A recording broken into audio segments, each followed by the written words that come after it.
యోహాను సువార్త 14 అధ్యాయము 1 నుంచి మనం చదువుకుందాం. యోహాను 14:1 నుంచి. మీ హృదయములు కలవరపడనివ్వకుడి. ఉమ్. దేవుని యందు విశ్వాసముంచుచున్నారు, నా యందును విశ్వాసముంచుడి. నా తండ్రి ఇంట అనేక నివాసములు చాలు. కలవు.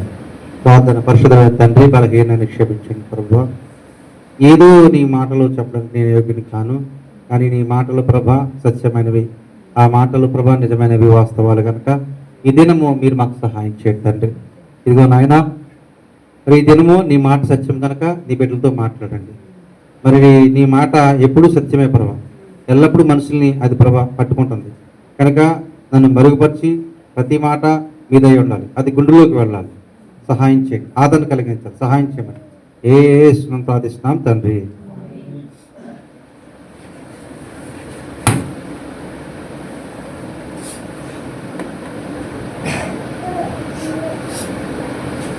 మీ హృదయములను కలవరపడనీయకుడి, దేవుని యందు విశ్వాసముంచుచున్నారు, నా యందును విశ్వాసముంచుడి.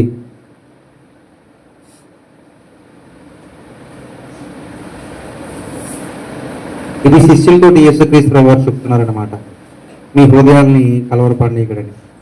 ఈ దినం మనతో కూడా దేవుడు మాట్లాడుతున్న మాట.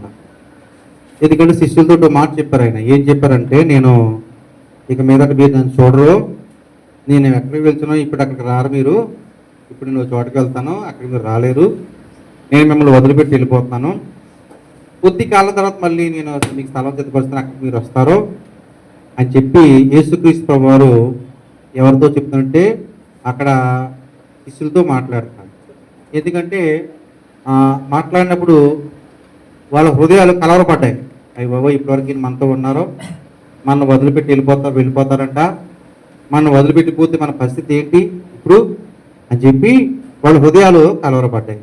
ఎప్పుడైతే వాళ్ళ హృదయాలు కలవరపడ్డాయో, వాళ్ళ హృదయాలు కలవరపడ్డాయని యేసు ప్రభువారు ఎరిగి, మీ హృదయాల్ని కలవరపడనీయకండి, మరి దేవుని విశ్వాసం ఉంచారు కదా, నేను చెప్పే మాటలు నా ఎందుకు నేను చెప్పే మాటలు కూడా నమ్మండి, అప్పుడు మీరు బాగుగా ఉంటారని చెప్తున్నాడు అన్నమాట. కాబట్టి హృదయము చాలాసార్లు కలవరపడుతుంది.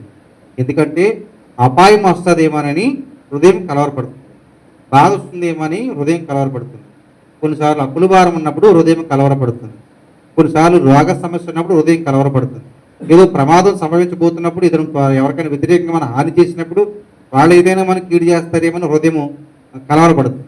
అలాగా లేకపోతే దేవుని సన్నిధికి కొంత మానేసినప్పుడు ఆత్మీయులైతే వాళ్ళ హృదయం కలవరపడుతుంది, ఆత్మీయులు కాని వాళ్ళైతే వాళ్ళ హృదయం అందాజ చేస్తుంది. కాబట్టి హృదయము కలవరపడినటువంటి వాడు ఎవరు లేరు నాతో సహా. కాబట్టి మీ హృదయాన్ని కలవరపడనీయకండి. Let not your heart be troubled, for you trust in God, trust in me too. కానీ మీరు దేవుని నమ్మకించారు కాబట్టి నా యందు కూడా నమ్మకించండి. Let your heart not be troubled అంటే మీ హృదయమును కలవరపడనీయకుడి అంటుంది అనమాట. అందుకని మనము let your not be distracted, let your hearts not be distracted. Distraction అంటే కలవరం. అందుకని మీ హృదయాల్ని కలవాలో పడనీయకుడి అన్నదన్నమాట. కాబట్టి దేవుని యందు విశ్వాసం ఉంచుతున్నారు అన్నది. కాబట్టి మీరు కలవరపడినప్పుడు ఎవరు, నేను కూడా కలవరపడుతున్నాను, కలవరం ఉంటుంది. కలవరం ఉంది కదని చెప్పి కలవరం తెచ్చుకుని మింగైతే తగ్గుతుందా? కలవరం ఉంది కదని చెప్పి కలవరం తెచ్చుకుని మింగేస్తే తగ్గుతుందా? తగ్గదు. ఇదివరకు కలవరంలో వాడేవారు, బట్టలు వేసేవారు, సిమెంట్లు కొట్టేస్తాయి. ఇప్పుడు బట్టలు సిమెంట్ కొట్టట్లేదు, ఎందుకో మరి తెలియదు కదా, కలవరంలో వేయట్లేదు. సరే, ఏదేమైనా మరి ఇక్కడ యేసుక్రీస్తు ప్రభువు ఏం చెప్పారంటే, భూమి మీద మీరు డబ్బులు దాచుకుంటే కనుక మీకు మరి సిమెంట్ కొట్టేస్తుంది అని చెప్పనమాట, తుప్పు కొట్టేస్తాయి, ఎవరన్నా జేబుడు దొంగలు కొట్టేస్తారో. పరలోక రాజ్యంలో మీరు డబ్బులు దాచుకుంటే కనుక అది ఎవరు కూడా కొట్టిపోయి మీ పేరటే ఉంటాయి. మీరు దేవుడికి ఇచ్చామని అనుకుంటారు, కానీ ఊరికి ఇచ్చేవాళ్ళారా, మీరు దేవుడికి ఇచ్చామనుకున్నారు కాదు, మీ పేరెంట్ బ్యాంకులో దాయపడుతున్నారా బాబు, అది మీ పేరెంట్ బ్యాంకులో దాయపడుతున్న సంగతి మీరు గుర్తెరగరు అని చెప్తారు. అది పరలోక రాజ్యంలో డబ్బు దాచుకోవటం అంటే మన వాళ్ళు ఏమనుకుంటారు, అయ్యి బాబు ఇది అయిపోతే బాబు, ఇది అయిపోతే బాబు అనుకుంటారు. కొన్నిసార్లు ఇది అయిపోతుంది అనుకుంటారు, కానీ అసలు డబ్బు వీడిదే, అయినా వీడి దగ్గరే వీడి పేరంటే అక్కడ దాయబడి ఉంటుందని సంగతి తెలియదు. అక్కడ డబ్బులు ఎంత ఎక్కువ దాచుకున్నవాడు అంత గొప్పడు అనమాట.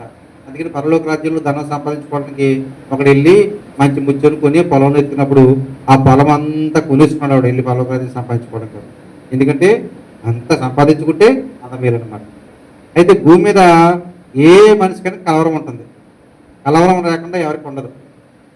ఏదో ఒక బాధ ఏంటి, కొందరికి మరి భర్త కొట్టేస్తాడేమని బాధ, కొందరికి భార్య ఎవరికైనా ఫోన్ చేద్దామని ఒక భయం, కొందరికి భర్త లేక ఒక భయం, కొందరు తిట్టేస్తాడేమని భయం, కొందరు మరి మా నాన్న కొట్టేస్తాడేమని భయం, కొందరు మా అమ్మాయి యవన ప్రాయంలోకి వచ్చింది ఎలా ఉంటుందో అని భయం.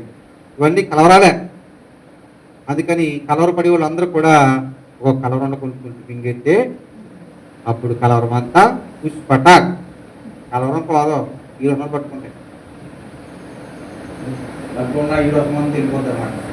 అది కాదు కలవరపడకడం అంటే. దేవుని ఎందుకు నమ్మికించారు, మీకు అబ్బాయి హస్తం ఇస్తున్నాను అన్నమాట. మనలో పైకి గంభీరంగా కనపడతాం కానీ లోపల ఏదో భయము ఆందోళన ఉంటుంది మనకి. ఎందుకు వచ్చిన జీవితం ప్రభావం అంటది కొంతమంది హృదయంలో, భయము ఆందోళన. కొన్నిసార్లు పనిచేసేవాడికేమో కష్టం ఎక్కువైపోతుంది. ఇంతగా ఈ జీవితం అనిపిస్తుంది, కష్టం నాకు ఎప్పుడు ఈ కష్టమే అనిపిస్తుంది. ఒకటికేమో ఖాళీగా ఉండి నాకు ఏం చేయాలో తొయ్యడం చచ్చిపోతే బాగునుకుంటాడు ఒకడు. కొందరేమో కష్టం ఎక్కువ పడిపోయి ఎందుకు వచ్చినా నాకు ఈ కష్టాలు అనుకుని వాడు చచ్చిపోతే బాగునుకుంటాడు. ఒకడేం ఖాళీగా ఉండి ఏం తొయ్యట్లేదు నాయన చస్తే బాగునుకుంటాడు వాడు. వంద పాయింట్ మనిషి ఎప్పుడైనా ఎలాగైనా నేర్చుకుంటాడు. ఎందుకంటే తన ఇష్టం చెప్పినే మనిషి నడుస్తాడు. దేవుడు ఇష్టం చెప్పిన నడిచిన మనిషి ఏ రోజు నష్టపడు. తన ఇష్టం చెప్పిన ఏమైతే నడుస్తాడో మనిషి వాడు ఎన్నటికీ నష్టపోతాడో. తన బాధ తీరకట్లు ఉండవలసినదే. అందుకనే దేవుని చిత్తం చేయాలి. కాబట్టి దేవుడు ఏం చేస్తాడంటే మంచి దేవుడు, ఆయన ప్రేమగల దేవుడు. మన కొరకు ప్రాణాన్ని పెట్టిన దేవుడు మనకి ఏమివ్వడో మనం అనుకుంటాం. ఎందుకురా నా జబ్బు స్వస్థపరచట్లేదు అనుకుంటాం, ఎందుకురా నా ఆర్థిక స్థితి ఇంకా బాగుపరచట్లేదు అనుకుంటాం, ఎందుకురా బాబు నాకు అప్పు ఇంకా తీర్చట్లేదు అనుకుంటాం, ఎందుకు దేవుడు నాకు సరైన ఉద్యోగం ఇవ్వట్లేదు అనుకుంటాం. కానీ దేవుడు మాట చెప్పాడు, మీ ప్రార్థన వినకుండా ఉండడానికి నా చైతన్యం కూర్చగలదురా బాబు, నీకు సాయం చేయకుండా ఉండడానికి, మీ ప్రార్థన వినకుండా ఉండడానికి నా చెవులేం అందం కాలేదు. కాకపోతే మీరు ఏం చేశారంటే మీరు తప్పులు చేశారు, మీ పాపాలు నీకు నాకు అడ్డుకొచ్చేస్తున్నాయి అన్నాడు. ఎప్పుడైతే మీ పాపలు మీకు నాకు అడ్డుగా తొలగిపోతాయో అప్పుడు మీ ప్రార్థన నేను ఆలకించి మీకు ఏది చేయాలో అది నాకు తెలుసు అని చెప్పాడు. దేవుడికి తెలుసు, మంచిగా జాలిపడతాం మనం. దేవుడికి తెలీదా? దేవుడు జాలిపడ్డా, దేవుడు మేలు చేయడా? ఆయన మన కొరకు తన ప్రాణాన్నే పెట్టిన మహాదేవుడు నీకు ప్రాణభిక్ష పెట్టడం పెద్ద విషయమా? నిన్ను స్వస్థపరచడం పెద్ద విశేషమా? కాకపోతే స్వస్థపరిస్తే మనం మామూలు కాదు. మన అవసరం తీర్చేస్తే మన మామూలు కాదన్నమాట. ఎవరైనా జబ్బు పడిపోయారనుకోండి, ఒక త్రాగే వ్యక్తి కానీ లేకపోతే లోకంలో పాపం చేసే వ్యక్తి జబ్బు పడిపోయి సావసిద్ధమయ్యాడు అనుకోండి, ఏసయ్యా నా ఎందుకు కనికరపడి నాయనా నన్ను బ్రతికించు అన్నాడు అనుకోండి, వెంటనే దేవుడు దిగొచ్చి అతను బ్రతికించి స్వస్థపరచాడు అనుకోండి, మళ్ళీ మాట్లాడు మందు కొట్టు దగ్గర కనపడతాడా లేదా? మరి ఎందుకు స్వస్థపరచాడు ఎలాంటి మరి ఎందుకు స్వస్థపరచాడు ఎలాంటి? అందుకని దేవుడికి భవిష్యత్ జ్ఞానం తెలుసు. వీడికి మేలు చేస్తే మన దగ్గర ఉంటాడా ఉండడం కూడా ఆయనకు తెలుసు. అందుకని కొంతకాలం సావబాదుతుంటే వాడిని ఉండని సావబాధని, మరి బాధకపోతే వాడు నిలబడ్డ కదా అని అనుకుని వాడిని సావబాదుతాడు. అర్థమైందా? సాతాను చేత సావబాదినప్పుడు దేవుడు అనుమతిస్తాడు. అందుకని మనము చాలాసార్లు మన దృష్టికి మనమే నీతిమంతులు, నేను ఎవరికి హాని చేయట్లేదు అనుకుంటాం. నీకు నువ్వే హాని చేసుకుంటావు సంగతి కాదు. ఒక మనిషి మొదటగా తనకు తాను హాని చేసుకుంటాడు, ఎవరికి హాని చేయట్లేదు అనుకుంటాడు. ఎవడేంటి నువ్వు ఒక మంచివే, నీకు నువ్వు హాని చేయటం ఇంకొకరికి హాని చేయటమే.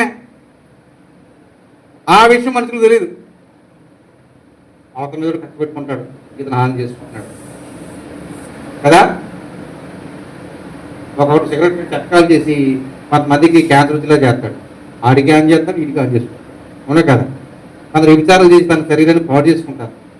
వాడికి ఆన్ చేసుకుంటాడు కదా, నేను ఎవరికి ఆన్ చేయటం కదా, నీకు నువ్వు ఆన్ చేస్తున్నావు కదా, నువ్వు సొంతం నిన్ను పుట్టించుకోలేదు కదా, దేవుడు కదా నిన్ను పుట్టించాడు, నిన్ను దేవుడు కదా ఒక బిడ్డగా తయారు చేశాడు, నువ్వు ఆన్ చేసుకున్న అప్పు నీకు ఎవరిచ్చాడు? నేను బండి కొనుక్కోవాలనుకోండి, నా బండి ఎవరైనా ఇసుకలు ఒక్క ఆడుకొని ఉంటుందా? కొనుక్కోవడం నేను కాబట్టి. వాళ్ళు దేవుడు తయారు చేసుకున్నాడు. నేను అతను రక్తం ఇచ్చి కొనుక్కున్నాడు దేవుడు, ఆయన రక్తం ఇచ్చి తయారు చేసింది ఆయనే. కొనుక్కున్నది ఆయన అనుకుని నీకెవడు అప్పించండి నీ శరీరం మీద పాడు చేసుకోవడానికే. అయితే అర్థమైంది కదా, అందుకని దేవుని కోపం. అయినను ప్రేమ గల దేవుడు ఏమంటున్నారంటే, ఆయన మనుషులు ప్రేమించే దేవుడు ఏం చేస్తారంటే, నేను కనుక కోపడితే మనుషులందరూ క్షీణించిపోతారు, నేను నా హృదయాన్ని కట్టిపరుచుకుంటే మనుషులందరూ నశించిపోతారు. అలాగ చేయడం నాకు ఇష్టం కాదు, ఎందుకంటే మనుషులు నేను ఎంతగానో ప్రేమించాను కాబట్టి అని చెప్పి దేవుడు ఏం చేస్తారంటే, ఇంకా ఇంకా ఇంకా ఇంకా నా వైపు వచ్చేలాగా ఉంటారని చేతులు చాపి దీని మెల్ల ఎదురు చూస్తాడు. అది ప్రేమ గల దేవుడు. అందుకని లోబడిన ప్రజల వైపు దినమెల్లా నా చేతులు చాపి ఎదురు చూస్తున్నానని దేవుడు చెప్తాడు. కాబట్టి దేవుడు లోబడతారేమో ఇంకా లోబడతారేమో నేను చూస్తుంటే ఇంకా సినిమాలు, ఇంకా తాగుడు, ఇంకా సిగరెట్లు, ఇంకా అమ్మాయిలు, ఇంకా సెల్ ఫోన్లు, ఇంకా లోకము పరిగెడుతుంటే ఒకరోజు నా చేతులు వెనక్కి తీసేసుకుంటాను, నీకు నేనేం చేయలేను అనుకుంటాడు. కానీ దేవుడు చివరి వరకు కొంత చాలా అవకాశం ఇస్తూ ఉంటాడు మనిషి. అందుకే వీళ్ళు మీరు కలవరపడవద్దు, మీకేం భయం లేదు, నేనున్నాను. మీకు ఉద్యోగం కావాలా, నేనున్నాను. మీకు డబ్బులు లేవా, నేనున్నాను. మీకు ఏదో సమస్య ఉందా, ఏం పర్లేదు.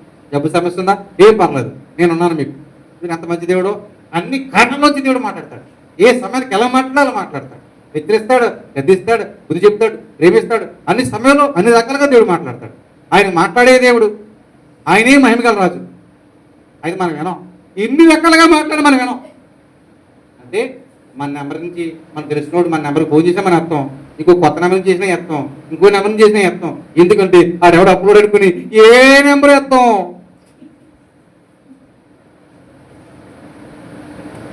అదే టైంలో మనకి ఎవరైనా 10,000 సాయం చేద్దాం ఫోన్ చేసి చేస్తాం. ఎందుకంటే ఆడు కూడా అప్లోడ్ అనుకుంటాం, పిచ్చి వాడు డబ్బులు ఇద్దాం అనుకుంటే ఫోన్ ఎత్తాం. చూసారా, ఎందుకంటే కలవరం ఎందుకు వచ్చింది? వీడికి ఫోన్ల మీద ఫోన్లు ఎందుకు వస్తున్నాయి? కలవరం ఎందుకు వచ్చిందంటే వీడు అప్పు చేసి ఇచ్చక్కడే ఉన్నాడు అని. కాబట్టి ఫోన్ ఎత్తడం చిన్నపిల్లలు తెలియక తాతయ్య ఫోను ఇదిగో ఎవరో అంటాడు. చెప్పు అంటే అట్లా ఎక్కడికి అతను ఫోన్ చేసినాడు. చూసారా ఎంత దౌర్భాగ్యమో. ఎందుకు నీకు ఆ బెంగ, ఎందుకు ఆ భయము? అక్కడ ఫోన్ చేస్తే ఎత్తలేని స్థితిలో నువ్వు ఎందుకున్నావు? ఎక్కడో నువ్వు ఏం చేసావు? తప్పు చేసావు. ఎక్కడేం చేసావు? అది అయితే నీకు కలవరం వచ్చేసింది. దేవుడు ఏం చెప్తాడంటే, కలవర పడకుడి, నా ఎందుకు విశ్వాసం ఉంచండి చాలు అంటాడన్నమాట. దేవుడు కలవరపడినప్పుడు మనల్ని ఏం చేస్తాడో తెలుసా? మన విశ్వాసాన్ని పెంచి మనల్ని ఆదరిస్తాడు, ఆదుకుంటాడు. మనం చాలాసార్లు ఆదుకున్న దేవుడు నీవే నాయన, ఆదరించే దేవుడు నీవేనే అంట. కానీ ఎప్పుడు ఆదరించాడో, ఎప్పుడు ఆదుకున్నాడో కనిపెట్టుకోం. మనం ఎప్పుడు ఆదరిస్తున్నాడో, ఎప్పుడు మనల్ని సమాధానపరుస్తున్నాడో కనిపెట్టుకోం.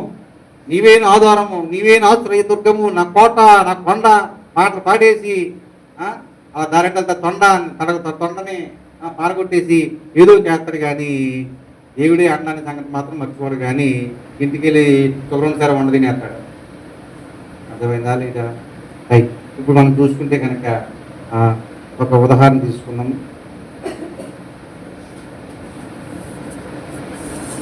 యోహాను సువార్త 19వ అధ్యాయం 21వ అధ్యాయము 2వ వచనం చదువుతాను. యోహాను 21:2.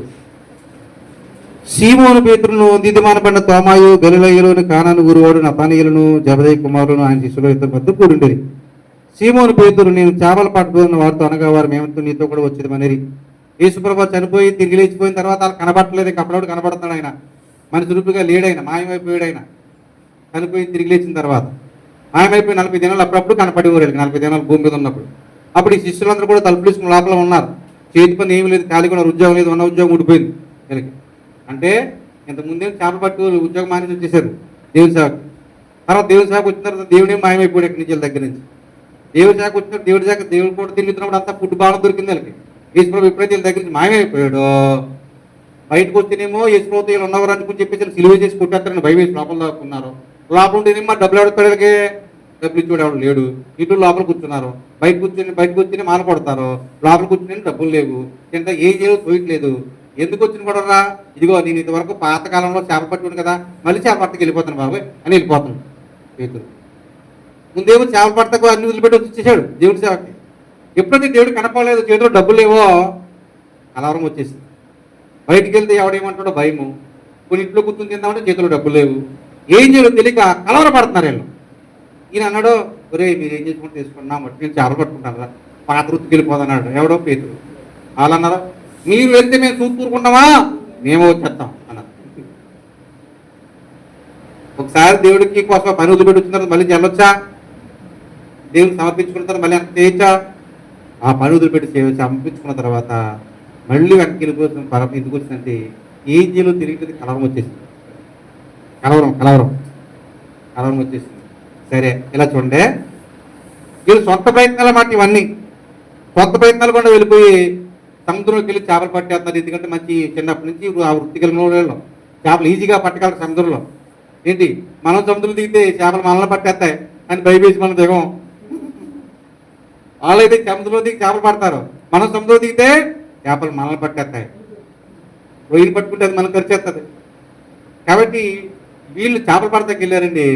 రాత్రంతా వాళ్ళు వేసారు, ఒక్క చేప దొరకలేదు. సముద్రంలో చేపలు లేవా, లేదా తీరిక దొరకలేదా? ఏమండి అది ఒక ఆవిడ ఇలాగ వస్తుంటుంది చూడండి, అజ్జరాయా అంటారు చూడండి, చేపలా అంటుంది కదా. ఎక్కువ వస్తుంది, ఎందుకంటే రెడీగా రోజు కొనేస్తారు వీళ్ళు. అందుకని అక్కడంతా మామూలుగా వస్తుంది, ఇక్కడ 2-3 ఎక్స్ట్రా వస్తుంది. ఎందుకంటే ఈ అప్పుల కన్నా వస్తారేమని. ఒక రోజు ఈ మధ్యకాలంలో పట్టు మానేశారు, అన్న మధ్యకాలం రోజు వస్తుంది. అప్పుడు ఏమంటల్లా చేపలు కొంత మానేసారా తింట మానేసారా అని వెళ్ళిపోయింది. తిరగొచ్చింది ఆవిడకి. మరి ఆవిడ వ్యాపారం పోతాడు ఊరుకుదా ఆ పొట్టలో వెళ్ళి పెడితే నేను కొట్టనా అన్నప్పుడు నా వ్యాపారం కొనపోతే నేను అడగనా మరి అన్నట్టు అనమాట. సరే అలాగా పాపం వీళ్ళ రాత్రంతా శ్రమ పడ్డా కానీ ఒక్క చేప కూడా దొరకలేదు. ఎందుకు? అది దేవునికి వ్యతిరేకమైన పని కాదు. కలవరపడి లోకంలోకి వెళ్ళారు. చేపలు దొరకలేకపోయేసరికి ఇంకా కలవరపడిపోయారు. చూసారా? అందుకని దేవుని చిత్తానికి వ్యతిరేకంగా వెళ్ళి ఇంకా ఇంకా ఇంకా ఇంకా ఇంకా ఇంకా నష్టం చేస్తుంది తప్ప లాభం రాదు అనేది బైబిల్లో బోల్తాను చూసాం. వాక్యాలు పెట్టిన బోల్ని సార్లు మనం చాలాసార్లు. దేవుని చిత్తానికి వ్యతిరేకంగా వెళ్తే ఇంకా ఇంకా నష్టమే, ఇంకా ఇంకా బాధే, ఇంకా ఇంకా ఇబ్బందే. అందుకని ఎవరైనా దేవుని చిత్తానికి వ్యతిరేకంగా వెళ్తే మనం చెప్పడం, మన పద్ధతిగా చెప్పడం వదిలేయటం అంతే. వాడి నష్టాన్ని వాడు పొందుకుంటాడు, వాడి బాధను వాడు పొందుకుంటాడు. మనం చెప్తే వింటాడా? వింటాం. అందుకని భార్యలు దెబ్బలాటకి వెళ్ళకూడదు భర్తల మీద, వదిలేయి. ఎప్పుడు ఒకప్పుడు దేవుడు త్వరగా తీసుకుంటాడు, ఇటుక బాధేస్తాడు. ఇటుక బాధినప్పుడు పాపాలన్నీ గుర్తుకొస్తాయి. పశ్చాత్తాపడతాడు. పశ్చాత్తాపడకపోతే తనకే శిక్ష. అందుకని ఆరోగ్యం బాగుంది కదా అనుకుంటాడు ఎవడైనా, బాగైనప్పుడే బాగోదు అనుకుంటాడు. కానీ ఎప్పుడు బాగోదు వాడికి తెలియదు. అందుకని వీళ్ళ పరిస్థితి కలవరంగా ఉంది. అప్పుడు దేవుడు మనకి రాత్రాంత అపచాప కూడా లేదు సరే కదా. ఇంటి దగ్గర భోజనం చేయకుండా కూడా వెళ్ళారు. ఇంటి దగ్గర భోజనం చేయకుండా వెళ్ళేసరికి పాపం భోజనం లేనట్టు సరిగ్గా తినలేదు. వెళ్ళేసరికి రాత్రి చేపలు దొరకలేదు సరి కదా, నకనకలా ఆడిపోతుంది, ఆకలేసేస్తుంది. కుదిరి ఏం తినాలో కూడా తెలియట్లేదు. ఒక్కొక్కసారి ఆహారం దొరకదు, ఒక్కొక్కసారి పాపకించి ఆహారం మానేస్తాం. ఇంట్లో కొంతసార్లు పాపకించి ఆహారం మానేసినప్పుడు ఎవడ పట్టించుకోవడం. కొంతమంది బతిమాలతారు, తినమ్మా మానవద్దు అంటారు. కొన్నిసార్లు ఎవరో పట్టించుకున్నప్పుడు కడుపు కాలిపోతుంటుంది. చిన్నప్పుడు తెలియక మేము పాపకించేవాళ్ళు, తెలియక పెద్దగా ఎప్పుడు పాపకించలేదు. ఎందుకంటే ఎందుకు వచ్చిన కూడా పాపకించి కడుపు మార్చుకోవటం కదా. తెలియక పాపకించినప్పుడు బతిమాలు తినరా తిను అని బతిమాలు బతిమాలు సిరకు వచ్చి జరగదు. వాళ్ళ బతిమాలతో మానేసేవారు. ఎప్పుడైతే వాళ్ళ బతిమాలతో మానేశారో ఆకలి ఎక్కువైపోతుంది. ఇక్కడ ఇప్పుడు మనం బతిమాలతో ఉంటా అహం తగ్గలేం కదా. రే మనం ఇంతకు తినమని తెలియదు, మరి ఇప్పుడు తింటకు వచ్చేటట్టు ఆకలి అంటారు కదా. అక్కడ అహం తగ్గలేము. ఇప్పుడు వచ్చింది, ఇప్పుడు సేవ్ అయిపోతాం. ఈ సేమ్ అడ్డు వచ్చేస్తుంది, ఆకలి ఎక్కువైపోతుంది. అడుగు తిందామంటే ఎరా మరి ఎంత కదా ఎగెత్తాలే అంటారు కదా. మళ్ళీ బతిమాలంత అన్నాం కదా, మరి ఇప్పుడు తినేసారా అంటారని భయం వేసి వీళ్ళకి ఆకలి చేస్తుంది. కానీ ఎవడో మళ్ళీ జరుగుతాడు తినేద్దాం అనుకుంటాడు. ఇంకా అలా అలసిపోయారు, అడగలేదు. ఇంకా అలా అలసిపోయారు, అడగలేదు. రోజు బయటకు వెళ్తే అడగలేదు, తినేద్దాం అనుకుంటారు. ఎందుకు వచ్చింది? ఎవరు తెచ్చుకోండి కష్టాలు? కలవరాలు ఎవరు తెచ్చుకున్నారో వాళ్ళు తెచ్చుకున్నారు. కలవరం ఎవరు తెచ్చుకున్నాడు? అందుకని ఎప్పుడు కోపకించండి. భర్త తిట్టాడా కోపకించండి, భార్య ఏమనుకుందా కోపకించండి, అత్తగారు తిట్టిందా కోపకించండి, మామగారు తిట్టాడా కోపకించండి, ఎవరైనా తిట్టారా కోపకించండి, పాటగా తిట్టారా తిరిగి తిట్టేయండి.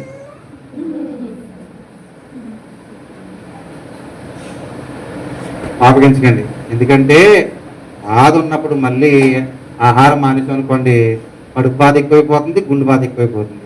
కొంతమంది బాధ ఉన్నప్పుడు నాకు అతికి ఎంత బాధ ఉన్నా ఆహారం మానను. ఎందుకంటే గుండెలో బాధ ఉన్న మళ్ళీ పడుక కాలిపోవటం ఎన్ని బాధలు ఎందుకు అనుకుని బాధపడుతూనే ఏడుతూనే ఫ్రిడ్జ్లో తీసుకుని తింటూ ఉంటాను. నేను ఏడుతూనే తింటాను. ఎందుకంటే ఓ బాధ ఉంది కదా, మరి రెండు బాధ ఎందుకు, బాధపడుతూనే ఆజ్ఞామని తింటుంటాను. అంతే, బాధే తింటే రెండు కడుపు బాధ మళ్ళీ అని బాగుంది కదా పాయింట్. అందుకని మీరు చాలా మంది ఏం చేస్తారంటే అందుకనే మందు బాబులు, అందుకనే నేను బాధ వచ్చి మందుకి వెళ్ళిపోతాను నేను అక్కడ. మరి ఇది పెద్ద కష్టంలాగా ఉంది. మా ఆవిడ ఇంటికాడ తిట్టేస్తుంది, అనుకో కొంత వెళ్ళిపోతాడు. ఇదే ఇది ఆగలేక ఇది ఒక్క ఇంటికాడు ఆకలా పట్టిందని అంటాడు, ఇంక వచ్చేది కాయ పట్టాను అంటాడు. ఇది ఆగలేక ఆవిడ ఇంటి మీద తిట్టుకొని వచ్చేసేస్తాడు. అర్థమైంది కదా. కాకపోతే ఫీలింగ్ అనమాట, తిట్టింది నేను తిట్టదాన్ని తాగేసి వాటర్ డైరెక్ట్ కూడా లేకుండా తాగేసి ఓంతా వచ్చేస్తాడు. ఒక్కొక్కనైతే రెక్కలు వేసి రావాలి. ఒకసారి ఎందుకు వచ్చిన కూడా బాధలండి శవాలకు రెక్కలు వేసి రావాలండి కదా. ఒక్కొక్కడు ఎవడు వేసిరాడు ఆ రాత్రి పట్టుకోవాలి. దారి బుద్ధులు ఇంటికి ఎక్కడ రా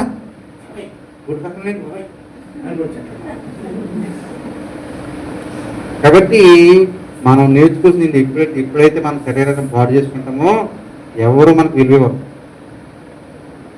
ఎప్పుడైతే మన జీవితంలో పాడు చేసుకుంటామో ఎవరు కూడా మనకి మీరు అంతేలో చూడండి. మీరు బాగున్నప్పుడు సంపాదించుకున్నప్పుడు అందరూ బాగానే ఉంటారు. ఒక రోగం వచ్చి నీకు నువ్వు చేసుకోవాలని పరిస్థితున్నప్పుడు ఫస్ట్ 4 రోజులు బాగా చూస్తారు అందరూ. అప్పుడు రాగం వచ్చింది ఇంకా 5వ రోజు 6 రోజు చిరాకు వచ్చి పక్కన పడదు. మనిషికి విలువ ఉండదు. యేసుప్రభుని నమ్ముకున్నవాడికి ఎప్పుడు విలువ ఉంటుంది. యేసుప్రభుని విశ్వాసం ఎప్పుడు కూడా విలువ ఉంటుంది. గుర్తుపెట్టుకోండి. లేకపోతే మనిషి సంపాదించే మంచోడు అంటారు, సంపాదించకపోతే చెడ్డోడు అంటారు. ఏమంతే రాదా. 10 రూపాయలు మన ఇంట్లో ఇచ్చానుకో అమ్మ ఏమంటుందంట, మంచిది అంటది. సెలవులు ఇచ్చేవాడు సెలవు పెట్టుకున్నాడు మన ఉద్యోగానికి అమ్మ ఏమంటది, నువ్వు బయట ఉంటుంది మంచిది. ఎవరైనా ఒకటే. అది యేసుప్రభు ప్రేమ నిజమైన ప్రేమ. యేసుప్రభు అలాంటి కాదు. ఆయన ఏనాడు చేయిబెట్టి పెట్టినవాడు. అందుకని ఇక్కడ ఏం చేశాడంటే యేసుప్రభు వారు వాళ్ళకి ఆహారం దొరకకపోయినా వాళ్ళ సముద్రంలోకి వెళ్ళి చేపలు పట్టుకున్నా ఒట్టుకుట్టు కూర్చొని చూస్తున్నాడు. ఏం చేస్తారు అబ్బాయి ఇళ్ళు, నన్ను వదిలిపెట్టి వెళ్ళిపోయారు ఇళ్ళు, ఏం చేస్తారని చూస్తున్నప్పుడు ఆకలి చేస్తున్నా అక్కడ ఒక టీచర్ దగ్గర వచ్చింది. రే నువ్వు అప్పటికి ఆకలి తింటే మాకు ఇడ్లీ తినరా, గడ్డవరా నాకు పచ్చాలు తినేరా అన్నాడు. పచ్చాలు కూడా లేవని అన్నాడు. నువ్వు తెచ్చుకో అన్నాడు. అలాగనమాట వాళ్ళ సంభాషణ అలా సాగుతుంది. ఏ ఆకలి చేస్తుంది బయటకు వచ్చేస్తుంది, చేపలు పుట్టుకొచ్చేస్తుంది. పిల్లరారా తింటాకి ఏమైనా కలదా అని అడుగుతున్నాడు. ఎవరు ఇష్టం అనుకోవట్లేదు. మొదట ఎవరు అనుకున్నారు. లేదండి అన్నాడు. సరే రండి ఇలా వచ్చి పూజించండి అన్నాడు. అప్పటికే వాళ్ళు వచ్చారు. చేపలు కాల్చేసి ఆహారం సిద్ధపరిచి ఒట్టుమి ఉంచాడు. ఎక్కడి నుంచి తీసుకొచ్చాడినా ఇంటి దగ్గర క్యారేజ్ పట్టుకొచ్చాడా, లేదు. అప్పటికప్పుడు అలాగా ట్రెంగ్ ట్రెంగ్ అన్నాడు వచ్చేసింది భోజనం. అర్థమైంది కదా. అప్పుడు ఆ తిన్న తర్వాత వచ్చిన తర్వాత దగ్గరికి వచ్చి గుర్తుపట్టి రోజు చేసుకోవాలని ఉన్నారు అనుకుని మరి మాట చెప్పాడు. ఇలా చూడండి ఆ కుడివైపు వేయండి, ఆ కుడివైపు వేయండి అన్నారు. అప్పుడు వెంటనే కుడివైపు వేసిన వెంటనే 153 అని అనుకుని అంతకన్నా 153 73 గొప్ప చేపలు పడ్డాయి. 153 గొప్ప చేపలు పడ్డాయి. వాళ్ళ మిగిలిపోయేలా పడిపోయి. దేవుడు మాట చెప్పిన వెళ్తే నీకు లాభం, దేవుడి మాట మీరు వెళ్తే నీకు నష్టం. బైబిల్ తెలుసుకోక మనుషులందరూ పాడైపోతున్నారు. దేవుడి మాట చెప్పింది 153 గొప్ప చేపలు. రాత్రంతా ఒక్క చేప దొరికినప్పుడు అప్పటికప్పుడు 153 గొప్ప చేపలు ఎలా పడిపోయినాయండి. దేవుడు రప్పితే చేపలారా రండి వాళ్ళు పడండి అన్నాడు. వచ్చి పడిపోయింది. రాత్రి వాళ్ళు వెళ్తున్నప్పుడు చూశాడు దేవుడు, చేపలారా ఒక్క చేపడ వాళ్ళకి రావద్దు అన్నాడు. ఒక్క చేపడ రాలేదు. ఆయన చేతులు ఉంటుంది మనకి అనే సంగతి మనం తెలుసుకోం. మనకి ఏదైనా లాభం రాకపోతే ప్రార్థన చేయాలి. మన దగ్గర డబ్బులు లేకపోతే ప్రార్థన చేయాలి. సరైన ఉద్యోగం లేకపోతే ప్రార్థన చేయాలి, మొదలు పెట్టాలి. ఎప్పుడు కూడా దేవుని పక్షాన ఆలోచించాలి. దేవుళ్ళు నేను ఎదగాలి, నేను ఫలించాలి, నా ఉద్యోగం చాలా ఆటంకంగా ఉంటుంది, ప్రభా ఈ ఆటంకం నుంచి తొలగించబడి నీ కొరకు నేను ఏదో చేయలేకపోతాను, ఎప్పుడు దీంతో సరిపోతుంది, నాకు కనీసం సాయంకాలం వచ్చి ప్రార్థన చేసుకోవడం ప్రభా, అని నీ సన్నిధిలో సోమవారం ఆదివారం సరిగ్గా కూర్చోవడం ఉంటలేదు, ఇది ఏళ్ళకాలం మంది ప్రభా, అలాంటి బతుకు నాకెందుకు ప్రభా, ఇది పనికిమాల ఉద్యోగం కోసం నేను దూరపరచుకోవడం ఎంత బలహీన మనిషి అని అనుకుని ఉద్యోగం మారదామా, అది మానేద్దామా, లేదా వ్యాపారం చేద్దాం, అలాగ ఆలోచన చేయాలి దేవుని కొరకు. మనకు అలాంటి ఆలోచన ఉండదు. ఇక్కడ శాలరీ ఇవ్వట్లేదు, ఇంకో దానికి వెళ్ళిపోతాను, అక్కడ ప్రిన్సిపల్ కాక పట్టలేదు, ఇంకో దానికి వెళ్ళిపోతాను. దేవుడి దగ్గర గురించి కాదు, అందుకే ఇక్కడ శాలరీ తక్కువ ఇబ్బంది మారిపోతాను, వచ్చినా వెళ్ళిపోతాను, అక్కడికి వెళ్ళిపోతాను. ఇది తప్ప దేవుడి కోసం మనం ప్లానింగ్ చేసుకో. అక్కడ చిన్న ఉద్యోగం చేస్తాను, పర్వాలేదు. నా దేవుడి సన్నిధిలో నేను పూట సామానం ఆదివారం చక్కగా గడపడానికి నాకు దేవుడు తనకు దొరికాడు. దొరికిన దేవుడు ఎందుకు వదిలిపెట్టుకోవాలి? పోతే నాకు ఉద్యోగం పంపుకున్న కాబట్టి ఏదో తక్కువ చేసుకోవచ్చినా ఏదో మధ్య చక్కగా త్వరగా వచ్చేసి ఉద్యోగం చేసుకుంటాను. నేను ఎలాగో ఏదైనా ప్రైవేట్ ఉద్యోగమే కదా నేను చేసేది అని అనుకునే వాళ్ళు ఎంతమంది ఉన్నాము అంటే ఎంతమంది ఉన్నాము. ఈయనకి ఆ ఎక్కువ ఉద్యోగం చేసి ఆ దేవుడిని దూరపరిచేసుకుని అలా కష్టపడి వచ్చేసి ఆ డబ్బులు కూడా లగ్జరీగా ఖర్చు పెట్టేసుకుని కవర్ చేసుకుని ఇది లైఫ్ అనుకుంటాం. అది కాదు. కాబట్టి మనం ఉద్యోగం అని దేవుని కొరకు ఇంకొక ఉద్యోగం ఇస్తాడు దేవుడు. నా దేవుని సంపాదించుకో. కానీ వీళ్ళు ఉద్యోగంకి వెళ్ళిపోయారు దేవుని మానేసి. దొరికిందా ఏమన్నా? దొరికిందా? రాత్రంతయు శ్రమ పడినా రాలేదు ప్రభు జయము, ఆధారులు వెదకినను రాదాయుడు ప్రతిఫలము. రక్షించు నీ సిలువా రమణీయ లోతులలో రతనాలను వెదకుతలు. రాజిల్లునా పడవ నడిపించు నానావా నడి సంద్రమున దేవా నవజీవన మార్గమున మజున్నతరింప నడిపించు నానావా. యేసు ప్రభువుకి విడిచిపెట్టి మనం దూరంగా ఉన్నంత కాలము ఏమీ సంపాదన అయితే ప్రేమగాలు దేవుడికి తెలుసా? అవరపడకండి. సరే, ఇప్పుడు మీరు దూరం అయిపోయారు నాకు, ఇప్పుడు మీరు తప్పు చేసి సముద్రంలోకి వెళ్ళిపోయారు, నన్ను వదిలిపెట్టి మీకు ఉద్యోగం చేసుకుంటున్నారు, పర్వాలేదు. కానీ నేను మీ వంటి వాడిని కాదు, నేను ప్రేమగల దేవుడిని, రండి నా యొద్దకు, నేను మీకు సహాయం చేస్తానని చెప్పి వాళ్ళకి ఆకలి గురించి ఇన్స్టెంట్గా వాళ్ళ ఆకలి తీర్చాలి కాబట్టి, ఇన్స్టెంట్ కాబట్టి వెంటనే వాళ్ళ ఆకలి తీర్చాలి కాబట్టి వెంటనే భోజనం చేతపరిచాడు. అప్పుడు వచ్చి వాళ్ళని బలపరిచి, ఇక మీదట మీరు ఆ చేపలకి వెళ్ళకండి, మీరు నన్ను ప్రేమిస్తున్నావా సీమోను పేతురు? నన్ను ప్రేమిస్తే గనక నీవు నన్ను వెంబడించు అని చెప్పాడు అన్నమాట. అర్థమైందా? అందుకని దేవుడు తప్పిపోయి దూరంగా వెళ్ళిపోతున్నా బలపరిచే దేవుడు మన దేవుడు. Even though you are drifted from God, you drifted from God, దేవుడి నుంచి నువ్వు దూరం అయిపోతున్నా కూడా God will bring you to him. దేవుడు ఆయనని నీ వద్దకు, నిన్ను ఆయన వద్దకు చేర్చుకుంటాడు, నిన్ను వెంబడిస్తాడు. ఎందుకంటే యేసు ప్రభు నిన్ను ప్రేమించినట్టుగా భూలోకంలో ఎవరు నిన్ను ప్రేమించలేదు. యేసు ప్రభు నీ కొరకు చనిపోయినట్టుగా భూలోకంలో ఎవరు నీ కొరకు చనిపోలేదు. యేసు ప్రభు నీ కోసం ప్రాణం పెట్టినప్పుడు నీ భార్య, నీ భర్త, నీ కుటుంబం ఎవరో నేను పట్టించుకోరు, కానీ యేసు ప్రభు నిన్ను పట్టించుకుంటాడు. ఆయనే ప్రేమగల దేవుడు, ఆయన నమ్ముకున్నవాడు ఎవడు నష్టపోడు. అలాంటి గొప్ప దేవుడు.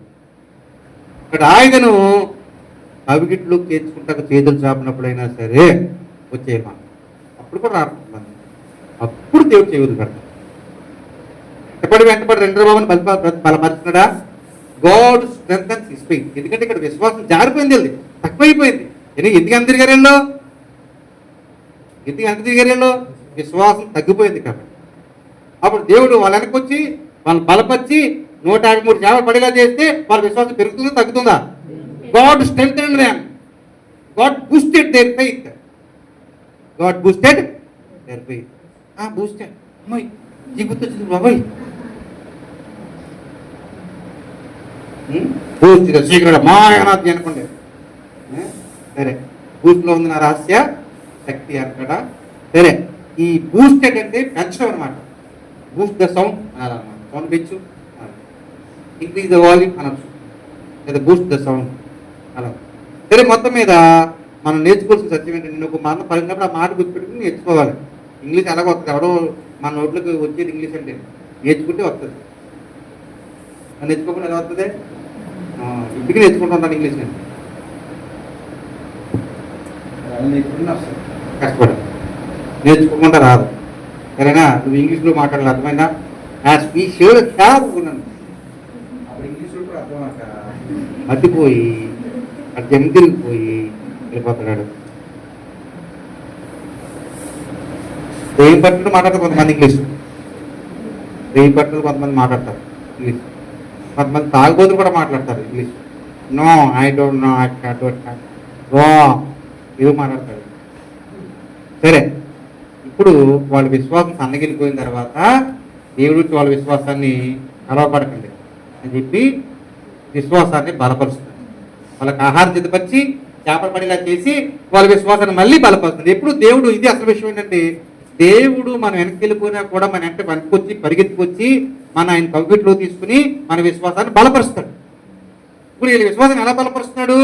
వాళ్ళ దగ్గరికి వచ్చి, వాళ్ళ వెనక్కి వెళ్ళిపోయినా కూడా వాళ్ళ దగ్గరికి వచ్చి వాళ్ళ దగ్గర చేర్చుకుని వాళ్ళ కోసం భోజనం జతపరిచి వాళ్ళ వల్ల చేపలు పడేలా చేసి అప్పుడు వాళ్ళ విశ్వాసాన్ని బలపరుస్తున్నాడు. కానీ ముందెందుకు పట్టలేదు? మరి నాకు మారుగా ఉండి మీరేమీ కూడా ప్రభుకు మారుగా మనము ఉండి ఏమీ చేయలేము, ఆయన ప్రేమకు సాటి అయినది ఏది లోకమివ్వదు.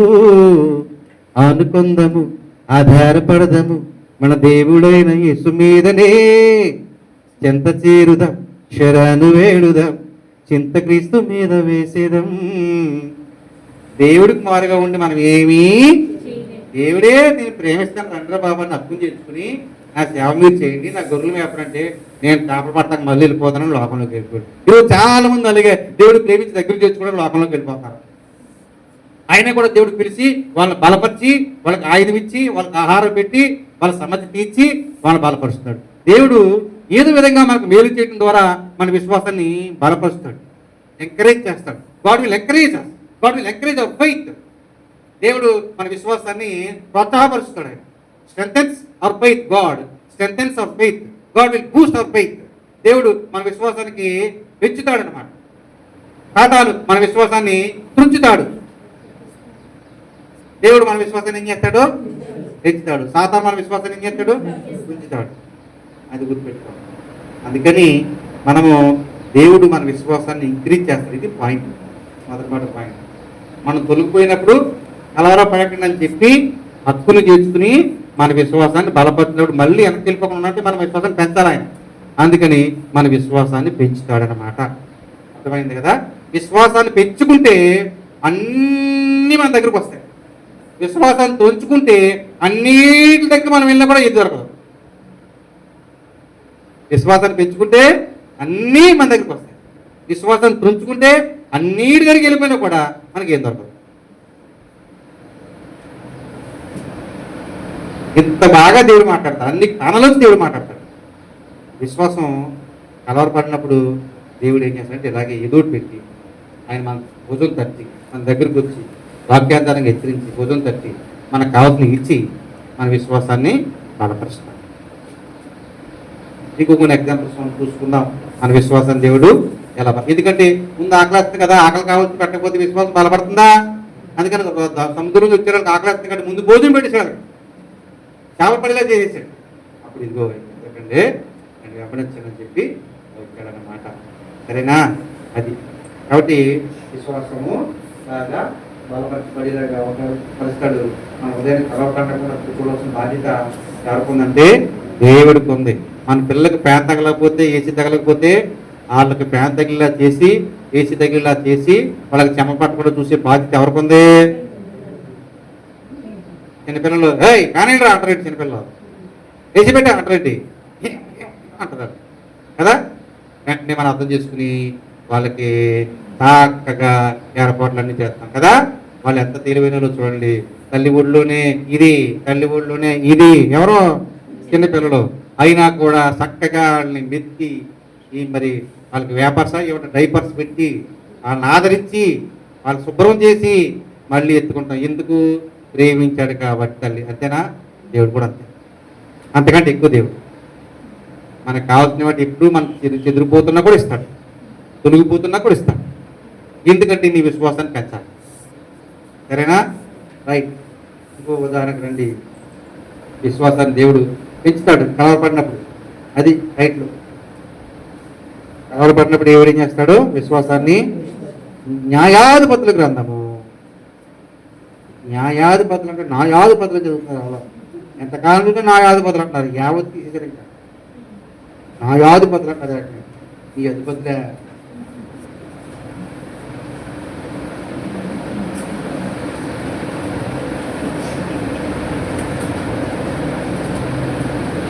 సరే 7వ అధ్యాయంలో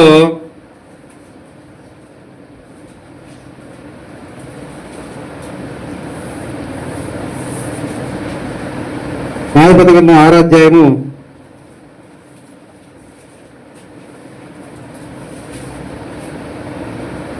36వ వచనం.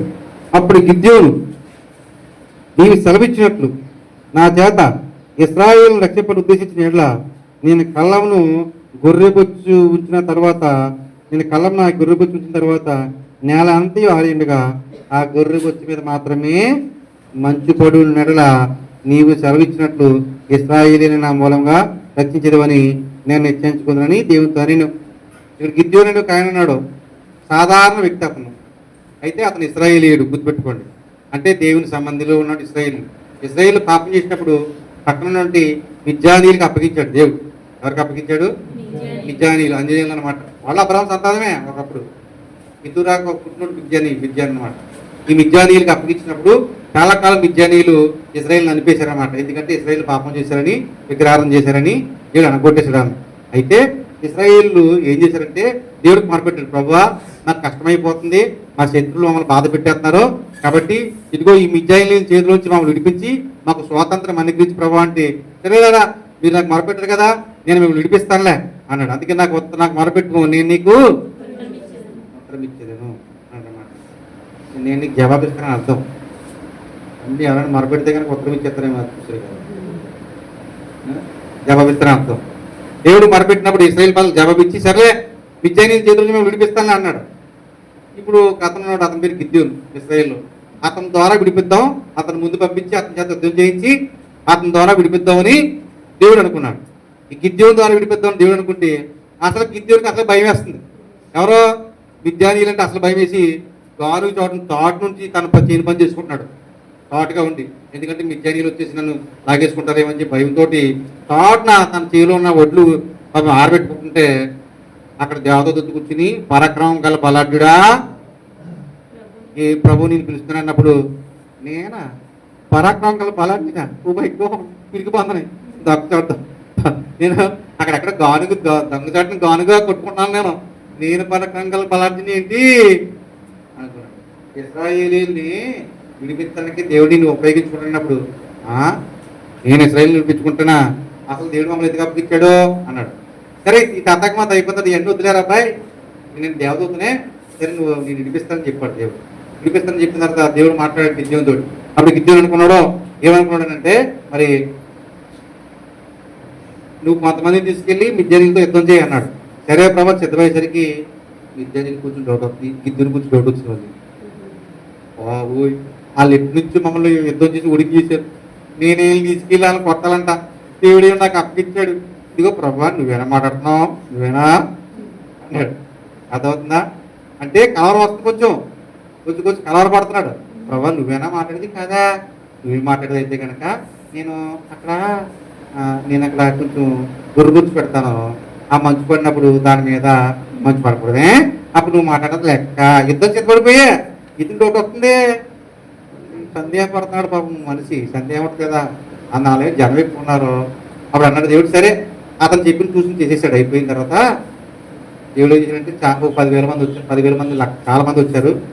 వాళ్ళందరినీ కూడా తీసుకుంటే కుదరదు యుద్ధం చేయడానికి అన్నాడు. మరి ఎంతమంది ప్రభా అక్కడ చాలా జరిగింది కార్యక్రమం, 300 మంది తీసుకెళ్ళాడు. ఆ లక్షల మంది మీదకి 300 మంది తీసుకెళ్ళి యుద్ధం చేయాల బాబు అక్కడ మనసులో ఎవరు కలవరమా కదా, కలవరం కదా, ఏ చేస్తానో అక్కడ ఏ చేస్తానని చెప్పాడంటే ఇది కోట వేసినప్పుడు ఏ చేస్తాను అంటాడు. ఇలా చూడండి అలా కోట ఏ చేస్తానో అని పడిపోతాడు. అప్పుడు ఆడొచ్చి చేస్తాడు. పాయింట్ అర్థమైందా? ఏమంటే యాకోబ్ గారు విశ్వాసపోతుందా, నిద్రవుతున్నారా?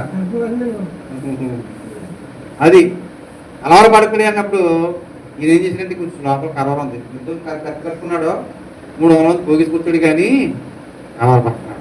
అప్పుడు దేవుడు అనుకున్నాడు, పాపం వీడికి కంగారు పడుతున్నాడు, చూడడు కదా, వీడికి కొంత మనిషి కదా, కంగారు పడుతున్నాడు, యుద్ధం వెళ్తా కొంచెం కలవర పడుతున్నాడు. ఎలాగైనా సరే నీ విశ్వాసాన్ని యుద్ధం చేస్తే ధైర్యం వస్తుంది, విశ్వాసం బట్టి ధైర్యం కదా. అప్పుడు దేవుడు అనుకున్నాడు, సరే నువ్వు ఏం చేస్తున్నాడు, కంగారు పడుతున్నావు కదా, ముందు యుద్ధంకి వెళ్ళకుండా నీకు భయమైతే ఒక జత పెట్టుకో అన్నాడు. జత పెట్టి తీసుకుని ఆ గిద్యోనీయులు రాత్రి అక్కడ పడుకున్నారు కదా, ఆ దంట్లో జాతీయులు నీకు ధైర్యం వస్తుంది అన్నాడు. బాబోయ్ 300 మంది వెళ్ళడం వాళ్ళు ఇద్దరు వెళ్ళమంటారా, నీకు భయం అయితే ఇంకొకటి తెచ్చుకో అన్నాడు. ఇంకొకటి తెచ్చుకుని జాయిగా చీకట్లు పాకుంటూ దండు దగ్గరికి వెళ్ళు, నీకు ధైర్యం వస్తాడు. ఏంటి ఆయన 300 మంది తోడే దండు దగ్గరికి వెళ్ళకుండా పైకి కలవబడుతుంటే మామూలుగా వెళ్తే ధైర్యం నాకేం వస్తుంది అని, వెళ్ళు నీకు ధైర్యం వస్తుంది అన్నాడు అన్నమాట దేవుడు.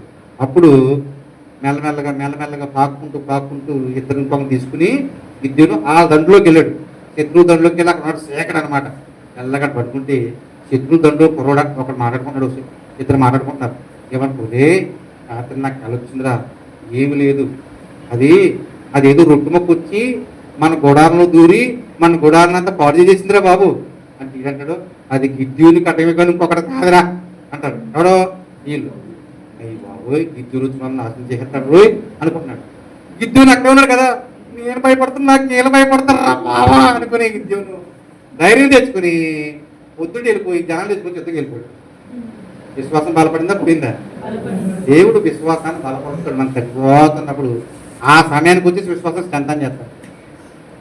ఆ సమయానికి వచ్చేసి విశ్వాసం స్కంతం చేయకపోతే మనం బలం పొందలేము, మన కలవరంతో మిగిలిపోతాం అన్నమాట. అర్థమైంది కదా? కలవరపడుతున్నప్పుడు వాక్యం ద్వారా దేవుడు మన విశ్వాసాన్ని బలపరుస్తాడు. కలవరపడుతున్నప్పుడు ఆయన మనతో సూటిగా మాట్లాడటం ద్వారా, ఎవరి ద్వారా హెచ్చరించడం ద్వారా, లేదా ఇంకొక సహాయం పంపడం ద్వారా దేవుడు వాళ్ళేమో లక్షల మంది ఉన్నారు, ఈయన వెనకాల 300 మంది ఉన్నారు. ఈయన వణుకుపోతుంటే వాళ్ళ దగ్గరికి వీళ్ళు నీకు ధైర్యం వచ్చేస్తున్నప్పుడు వాళ్ళు అనుకుంటారు ఈ దూరి మనల్ని తప్పరా అన్నప్పుడు, అమ్మ వీళ్ళ మనల్ని చెత్తనుకుంటే వాళ్ళే మనకు భయపడిపోతున్నారా, అవును అని ధైర్యం వచ్చేసింది. పాయింట్ అర్థమైందా లేదా? అది విషయం.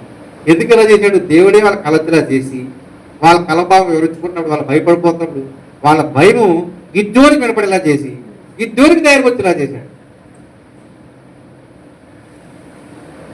అందుకే కలవరపడకండి అంటే వాళ్ళ కలవరాన్ని తీసేసి వాళ్ళకి ధైర్యాన్ని నింపి విశ్వాసం ఉండేలా చేయాల్సిన బాధ్యత యేసుక్రీస్తు ప్రభువారి మీద ఉంది. కాబట్టి యేసు ప్రభువారు ఏం చెప్పాడు? అందుకనే మరి విశ్వాసమును దాన్ని కొనసాగించబడిన విశ్వాస కర్తయు దాన్ని కొనసాగించబడిన యేసు వైపు చూచుచు మనకి భూమిలోపల ఉన్న పరుగు పందెం ఉంది, అదే ఆ ఊపుతో మనము పరిగెడదాం అన్నదనమాట.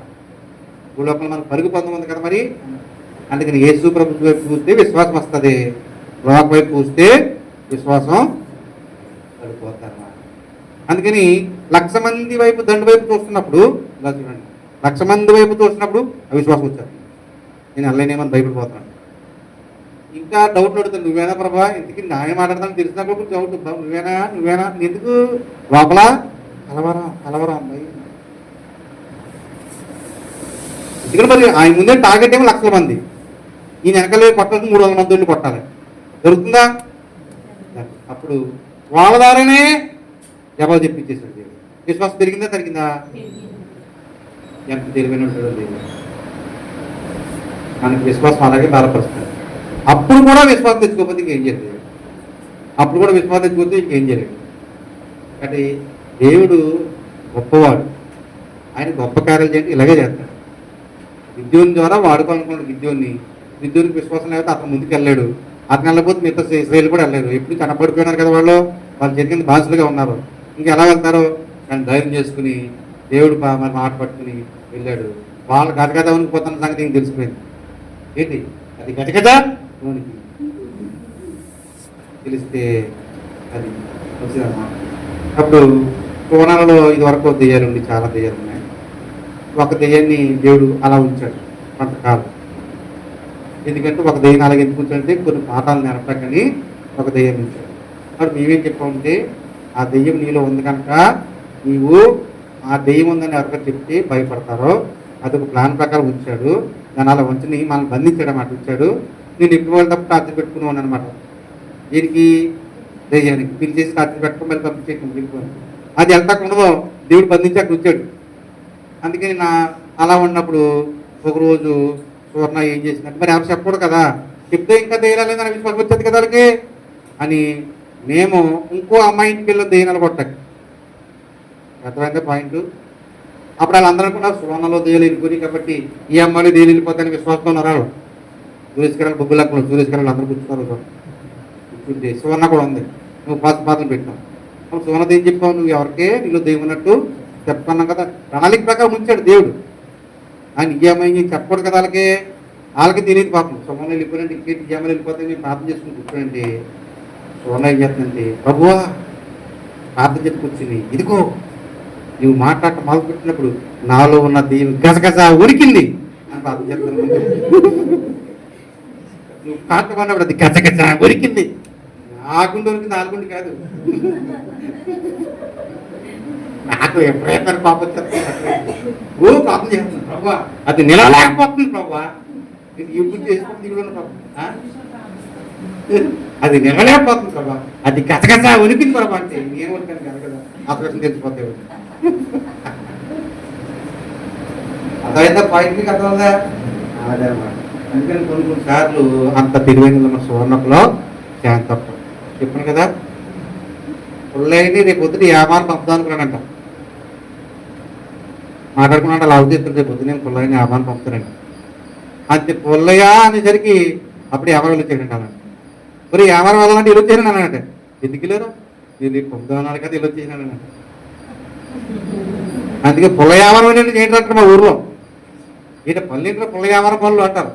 అంటే ఏంటి, ఈయన వ్యాపారం పంపుతాడు ఏదో పని మీద, ఈయన మాట ఇల్లు వచ్చాడంతే. ఇల్లు ఆటమని తీసుకున్నా కూడా పని ఏం తెలియదు వీడికి. వాయికి అర్థమైందా? పుల్ల వ్యాపారం. మళ్ళీ అలాగే సాయంత్రం మళ్ళీ మోసపోయాను నేను. అమ్మ నువ్వు ఆయిల్ తేవాల్సి ఉంటుందని, ఆయిల్ తేవాలమ్మా మాకు అన్న, ఇంకా ఆయిల్ ఉంది అది అయిపోయి ఒక మాట చెప్పాను, అది ఉండగానే ఆయిల్ తెచ్చేసి ఏం చేయాలో అర్థం కాదు. మీకు కాదు డబ్బా ఇచ్చి డబ్బులు ఇచ్చి రేపు సాయంకాలానికి ఇక్కడ పెట్టు అని చెప్పాలన్నమాట. క్లీన్ అర్థమైంది పాయింట్. అందుకని మరి దేవుడు మనకి ఏం చేస్తాడంటే ఎప్పుడు ఏదో సహాయం చేస్తాడు, మన విశ్వాసాన్ని బలపరుస్తుంటాడు. అప్పటి వరకు విశ్వాసం తగ్గిపోతుంటుంది, కరెక్ట్గా మనలో ఉన్న విషయాలే మాట్లాడి మనకు విశ్వాసం బలపరిచేస్తాడు. దేవుడు సహాయం చేయాలంటే ఎక్కడి నుంచి అయినా సహాయం చేస్తాడు, కానీ నమ్ముకుని చూడు. మనం ఏం చేస్తుంటే మా అబ్బాయి రూపాయి ఇవ్వట్లేదు నాకు, లేకపోతే మా ఆయన ఇవ్వట్లేదు రూపాయి, ఇంట్లో ఉన్న ఆడవాళ్ళకి ఇట్లా చేతులు రూపాయి ఇవ్వకపోతే డబ్బులు ఎక్కడి నుంచి వస్తాయి అనుకుంటారు. కొంతమంది భార్యలు ఉద్యోగాలు చేస్తారు కాబట్టి మా ఆవిడ నాకు ఏమి ఇవ్వట్లేదు అనుకుంటాడు. ఎందుకు వచ్చింది గొడవ? యేసుప్రభువుని అడుక్కొచ్చు కదా, ఆయన ప్రేమించాడు కదా, ఆయనే కదా నీకు ఇస్తాడు, మనుషులు సహాయం వ్యర్థం కదా, అవునా కదా. అందుకని యేసు ప్రభుని అడిగినప్పుడు ఆయన సహాయం చేస్తాడు. మనుషులకి ఎప్పుడు నీ అవసరంతో తెలియజేయకుండా, నేను ఎలాగ తెలియజేయను మీరు ఎలాగ తెలియజేయకుండా ఉండాలి. సందర్భాన్ని ఇంట్లో కావాల్సిన వస్తువుల గురించి అడుగుతాం. కొన్నిసార్లు నీ వ్యక్తిగత అవసరాలు ఉంటే దేవుని అడిగాయి, అర్థమైందా లేక దేవుడు ఇచ్చేస్తాడు. కొందరు ఉద్యోగం చేసి వాళ్ళ చేసి వాళ్ళే రాజేసుకుంటారు. వాళ్ళ ఆయనకి వాళ్ళ ఆయన్ని నువ్వే రాజుకో అంటాడు. ఇదే ప్రేమ. ఇలాగా రకరకాల జనాలు ఉన్నారంటే బాబు, ఏమో ఇది వాక్కలు చెప్పి చెప్పట్లేదు. కాబట్టి దేవుని అడిగేవాడికి ఏ మేలు పొదువై ఉండదు. సరే ఇప్పుడు చూడు, ఇంకో విషయం చెప్తాను చూడు. ఇప్పుడు మీరు తీర్థోపదేశ పండుగ రండి, పక్కన ఒక దగ్గరికి వెళ్ళిపోతుంది. ఇది చెప్పేసి ముగించేస్తాను. రిసెప్షన్ అక్కడ మధ్యలో ఉంటుంది, దాని పక్కన యెహోషువ అక్కడ దాని పక్కనే ఉంటుంది. న్యాయాధిపతికి దీనికి మధ్యలో ఉంటుంది. యెహోషువ గ్రంథము 1వ అధ్యాయము 2వ అధ్యాయము మొదటి రోజు. నూనుకుమల్లి యెహోషువ వేగుల వారిని 2 మనుషులను పిలిపించి, మీరు పోయి ఆ దేశం ముఖ్యంగా ఎరుకో చూడని వారితో చెప్పి చిత్తూ నుండి వారు రహస్యంగా పంపిను. వారు వెళ్ళి రాహాబు అని ఒక వేశ్యను చేరి అక్కడ దిగగా. చూడండి, ఇక్కడ 2 వేగుల వారిని పంపించాడు. వేగుల వారు అంటే ఎవరు? స్పైస్ అంటాం కదా. స్పైస్ అంటే వేగుల వారు. వేగుల వారు అంటే మీకు ఇంకా బాగా చెప్పాలి, ఎవరు అంటే గూఢచారులు. ఇజ్రాయిల్ సంస్థ ఉంది కదా, గూఢచార సంస్థ, ఏమంటుందండి? మొసాద్ అంటాం కదా. వాళ్ళే మరి ఇండియాలో ఏం చెప్తుందో చెప్పేస్తాడు, చైనాలో ఏం చెప్తుందో చెప్పేస్తాడు, తిరుగుతారు మామూలుగా. వాళ్ళు యుద్ధం చేయడానికి ముందుగా గుడ్డుగా తుంగిలిపోరు. ఆ మొసాద్ ఎక్కడ కొట్టాలి ఏంటనేది వాళ్ళు కరెక్ట్గా ప్లాన్ చేసుకున్న మొసాద్ ఆ టీము ఇంటెలిజెన్స్ అనమాట. Israel intelligence. అలాగే అమెరికా ఇంటెలిజెన్స్ కూడా ఉంది. అమెరికా ఇంటెలిజెన్స్ ఏమిస్తుందో చెప్పినామన్నా, ఇండియాలో ఈవీఎం ద్వారా గెలిచేస్తారు స్టేట్మెంట్. అమెరికా ఇంటెలిజెన్స్ చీఫ్ ఏం చెప్పాడు చెప్పినామన్నా, ఆడవిడ ఇండియాలో ఈవీఎంల ద్వారా గెలుస్తున్నారు స్టేట్మెంట్. కాబట్టి ఈరోజు మనం నేర్చుకోవాల్సిన సత్యం ఇదనమాట. ఏంటంటే వీళ్ళిద్దరూ ఇంటెలిజెంట్ బ్యూరోలు వెళ్ళారు. అంటే ముందు ఇస్రాయేల్ యుద్ధం చేయడానికి వెళ్దాం అనుకుంటున్నారు కనాలి మీదకి, ఆ దేశాన్ని స్వాధీనం చేసుకోవటానికి. మోసే కూడా వచ్చారు కదా, కానాన్ దేశానికి వచ్చారు, ఇక్కడ ఐగుప్తు వచ్చారు కదా. వాళ్ళ కానాన్ దేశానికి వెళ్ళి ముందు ఇద్దరు చూస్తురండి అబ్బాయి, ఊరు ఎలాగుందో దేశం ఎలాగుందో చూస్తురండి, ఎక్కడి నుంచి కొట్టాలో మనం ప్లాన్ చేసుకుని కొట్టాలి కదా, దేశాన్ని ఓడించాలి కదా అని ఇద్దరు పంపించినప్పుడు నేరుగా వాళ్ళు ఎక్కడికి వచ్చారంటే ఎక్కడికి వెళ్ళకుండా దేవుడు చూడండి అంత తెలివైనడు. వాళ్ళిద్దరిని కూడా రాహాబని వేసి దగ్గర తీసుకొచ్చాడు. రాహాబని వేసి చేయమంటే చెప్పిన వీళ్ళకి ఏమో కొంచెం ఉంటుంది లోపల, ఏంటంటే వస్తున్నాము మనం ఎవరికైనా దొరుకుని చంపేస్తారు అని భయం ఉంటుంది కదా, మరి ఉంటుంది కూడా. వీళ్ళు వేగిలివారు అంటే ఇంటెలిజెంట్ వచ్చారు, వీళ్ళు వచ్చారని సంగతి రాజుగారు తెలిసిపోయింది. కానాన్ దేశం రాజుగారు తెలిసిపోయి బయట పరిగెత్తుకొచ్చారు. వాళ్ళు పరిగెత్తుకొచ్చి ఇక్కడ ఎవరో వేగిలివారు వచ్చారంట ఇస్రాయేల్ దేశం నుంచి, మాకు అప్పగించండి అని చంపేస్తారు వాళ్ళు అక్కడ. ఇంకా అన్న సరికెళ్ళకి ఎలా ఉంటుంది. అప్పుడు ఈ రాహాబని వేసి ఏం చేసిందంటే వాళ్ళిద్దరిని దాచిపెట్టింది అనమాట. దాచిపెట్టేసి వాళ్ళిద్దరినే ఉంచింది. ఆ వీగులు వాళ్ళు ఆ పోలీసులు వచ్చారు, పట్టుకుంటూ వచ్చారు, ఆ దేశ వాళ్ళు వచ్చిన తర్వాత పంపించేసింది. మీరు వెళ్ళిపోండి వాళ్ళు తరుగురండి, ఇక్కడ లేరాళ్ళు ఎలా వెళ్ళిపోయారు అరవన్నా దొరుకుతారని చెప్పి వాళ్ళు పంపించేసింది. పంపించేసి వీళ్ళు దాచిపెట్టిన దగ్గరికి వచ్చి ఇస్రాయేల్ పద్ధతి దగ్గరికి వచ్చి దేవుడి పెట్టిన దగ్గరికి వచ్చి, ఇదిగో దేవుని పెట్టారా ఇలా చూడండి, మిమ్మల్ని ఎందుకు రాదని తెలుసా, నేను మా దేశం దాన్ని, మీరు మా దేశానికి వచ్చి మా దేశానికి వచ్చినప్పుడు నేను మీకు మేలు చేశాను, మీరు మా దేశానికి వచ్చిన సంగతి మేము మా రాజుగారు చెప్పేది మిమ్మల్ని చంపేస్తారు కదా రాజుగారు, మా రాజుగారికి మీ గురించి చెప్పలేదు, ఎందుకు తెలుసా, మీ దేవుడు గొప్పవాడు, మీ దేవుని మీద మేము విశ్వాసం ఉంచాం. ఈయన విశ్వాసం ఉంచాం ఎందుకు తెలుసా, మీ దేవుడు అందరిని చంపేస్తాడని తెలుసు, మీ దేవుడి ముందు ఎవరో నెగ్గలేరు, కాబట్టి మీరు వచ్చి మమ్మల్ని ఓడించేస్తారో అని ఈ దేశంలో ఉన్నటువంటి వ్యక్తి ఎవరికి సాక్షిస్తుంది, వేగుల వారు సాగిపోతే కిందకి సరిపోతాయి. ఇది ఒక్కటి చాలు. నేను వెళ్ళిపోయాను యేసువ దగ్గరికి వెళ్ళి, అయ్యా యేసువ గారు మనం వెళ్ళినప్పటికే వాళ్ళు భయపడిపోతారు బాబుల్లో, వాళ్ళ దేశంలో మనం ఎక్కడ కొట్టేస్తాను గడగడగడగడగడ ఉరికిపోతున్నారు, నీకేం భయం లేదు, నీకేం భయం లేదు అని చెప్పి అక్కడికి వెళ్ళి వాళ్ళతో చెప్పి జనాలు వేసుకొచ్చి యుద్ధం చేశారు. వారికి అర్థమైందా లేదా. ఎప్పుడైతే రాహాబుని వీటి తీసుకొచ్చారో రాహాబులో విశ్వాసం ఉంది. ఏం చెప్తాను, నేను ఒక్కదాని అనట్లేదు, మేమందరం అనుకోతున్నాం, మీరు వచ్చేసి మనం తప్పితే భయం వేస్తున్నాను. కానీ ముందు 20 పడితే వచ్చారు, మమ్మల్ని రాజుగారే చేస్తారేమో చూసుకుంటూ వచ్చే భయంతో ఇవాళ ధైర్యంగా వెళ్ళారు. అబ్బా మనం ఓడించేస్తాం అలాగే చెప్పేస్తున్నారు, ఇంకా మనకు భయం ఏంటి అని అనుకుని ధైర్యంగా వచ్చి ఎవరితో చెప్పారు, వాళ్ళ నాయకుడితో చెప్పారు, యేసుతోటి. వాళ్ళ నాయకుడు వచ్చి యుద్ధం చేశాడు, ఓడించేసినాడు. పాయింట్ అర్థమైందా లేదా. దేవుడు మనల్ని విశ్వాసం సరిపోతున్నప్పుడు ఆయనే మన విశ్వాసాన్ని మన దగ్గరికి పంపించి ఒక చోట పంపించి విశ్వాసాన్ని బలపరుస్తాడు. మన విశ్వాసాన్ని ఏం చేస్తాడైనా బలపరుస్తాడు. విశ్వాసం బలపడినప్పుడు కూడా నిలబడలేదు అనుకోండి, ఇంకేం చేయలేదు. మనం పంపించే దేవుడు రాహాబు దగ్గరికి పంపకుండా వీళ్ళు అక్కడికి వెళ్ళలేరు. అక్కడికి వెళ్ళడానికి జాయిగా ఎక్కి మార్గం అక్కడే దొరుకుతుంది, సీక్రెట్కి వెళ్ళారు. లేకపోతే రాహాబని వేసి దగ్గరికి వెళ్ళి ఇంకొకరి దగ్గరికి వెళ్తే కనుక దొరికేసి ఉండేవారు.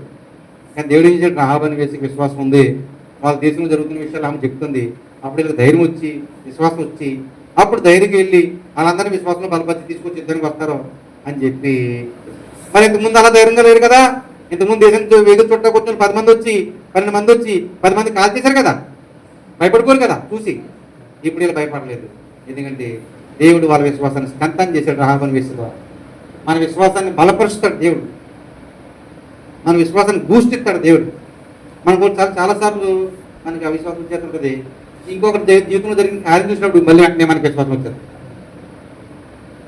ఎలాగరా బాబు అనుకుంటాం, ఎవడో మన సాక్షి చెప్తాడు, ఇదిగో నేను ఎలాగ అప్లై అయిపోవడం దేవుడు సాయం చేయండి, మనకి వెంటనే విశ్వాసం వచ్చేది. అలాగే వాడి సాక్షి మన దగ్గర దేవుడు చెప్పించాడు, మన విశ్వాసం బలపరుస్తాడు.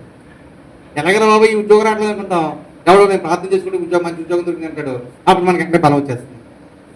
అలాగా ఆ సాక్ష్యం దేవుడు మన దగ్గర చెప్పిస్తాడు. అర్థమైందా లేదా. కాబట్టి దేవుడు మంచి దేవుడు, ఆయన ప్రేమగల దేవుడు, మన విశ్వాసాన్ని కూడా ఆయనే బలపరుస్తాడనే సంగతి చాలాసార్లు మనం గుర్తుంచుకోమని చెప్పి ఈరోజు మీ విశ్వాసాన్ని కూడా నేనే బలపరుస్తానని చెప్పి బలపరుస్తాడనమాట. చాలా చక్కగా వింటున్నామమ్మ వాక్యం నువ్వు, కానీ వాక్యం అయిపోయి మర్చిపోతావు. యాకోబు గారు చక్కగా వాక్యం వింటాడు, చక్కగా అయినట్టు కనపడ్డాయినా, కానీ వాక్యం అయిపోయి వాక్యం గుర్తుపెట్టుకుని ప్రార్థన చేస్తాం. రాహేలు గారు వాళ్ళ చెల్లి ఉంటుంది, వాక్యం ఎంతో బాగా మేము ఒక్కరే వాక్యం అంత గంట పెడతారు. వాక్యం అయిపోయి ఏం చెప్పింది గుర్తుపెట్టలేదండి అంటారు. వాక్యం మాత్రం లాగిన వాక్యం అయిపోతుంది ఏం చెప్పాడు యాకోబు గారు నిద్ర వాక్యం వేసుకుంటుంటాడు పాపం. వాక్యం అయిపోయిన పాయింట్ గుండెలోకి ఎక్కించుకుంటాడు బుర్రలోకి. అది పేదలు లైన్కి వేసేస్తారు వాక్యం. ఇక్కడే కాదు ఇద్దరు కూడా వాక్యం వేసేస్తారు. వాళ్ళు కొడుకోకుండా మార్మల్స్ కొడుకోకుండా మధు అని వాడు గిర్రెక్కిపోతున్నాడు. బాబోయ్ ప్రార్థన చేస్తారంటే వీళ్ళు అనేసరికి వాళ్ళు ఎదుర్కొన్న మనోడు వాక్యం కూడా ఎత్తేసరికి అది మర్చిపోతుంది. బాబోయ్ వాక్యం కూడా చెప్పేస్తాను ప్రాంతంలో అనుకున్నాడు. ఎందుకు వచ్చిన కూడా వాళ్ళు దూరికి వెళ్ళకూడదని కరెంట్ అయిపోతున్నాడు. అలాగే కొట్టాలి దెబ్బ. మామూలు కొడితే ఏంట్రా మీ దేవుడు మీ మాట్లాడుకు అప్పుడంటే ఆడు ఇంట్లో మాట మా మాట్లాడారా అంటాడు. తాత మీద ప్రార్థన వాక్యం మీద వాక్యం తగిలేసి ఇంటికి వచ్చి కూడా సరైన అయిపోతాడు. అందులో కాడంగా అందుకని ఇక్కడ ఎన్న వాక్యం ఇక్కడే మర్చిపోతే అసలు అమ్మక గుర్తుంటుంది అంట. చిన్నప్పుడు మీ అమ్మాయి ఏం తిప్పిందో ఇంటి పక్కడు ఏం తిప్పాడో కోసుకొచ్చినట్టు చెప్తాం. మరి ఏం తిప్పుతున్నాయో అర్థం కాదు. ఆ రోజు అలాగన్నారు మర్చిపోతాం ఏంటి? మర్చిపోతే కాలదు చచ్చిపో అప్పుడు మర్చిపోతాం. అది కక్ష. అది ఏంటది? మర్చిపోరాకంగానే రూల్స్ లాగేస్తారు. మారంటే నీ గుడ్డు కూర్చిపోయింది. మరి ఇప్పుడు మర్చిపోరట.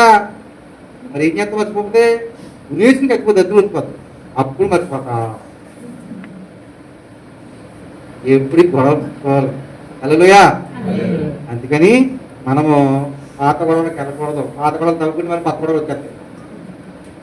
సరేనా? కాబట్టి దేవుడు మంచి దేవుడు, రామగల దేవుడు, మన విశ్వాసాన్ని బలపరచువాడు. ఆయన ప్రార్థన చేసుకుంటాం. పరిశుద్ధుడైన తండ్రి